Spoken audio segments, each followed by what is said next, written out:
So my plan over the next few days is to add the next layer onto a series of paintings, and I've put aside an hour or so each day, and I want to mix up my palette, but I also want my paints to stay wet over the next, say, 4 days.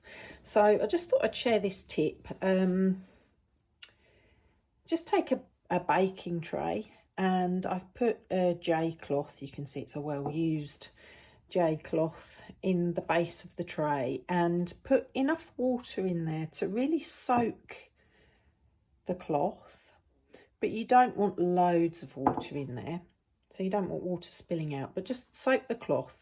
And then to stop the water and the cloth from smelling, I've just sprayed it with a Zaflora disinfectant. So you could use some sort of disinfectant just to stop the smell.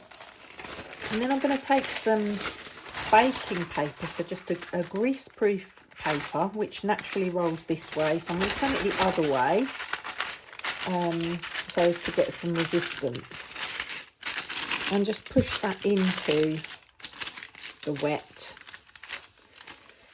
And the wet won't come through the greaseproof paper, but it does just enable the paint to stay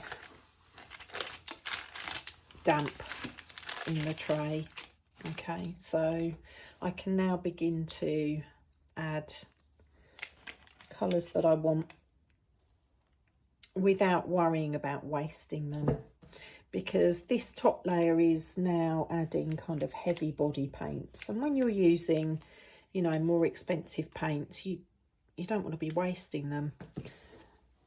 So I found this a really helpful tip, and hope that's useful for you too. All right, happy painting, everyone.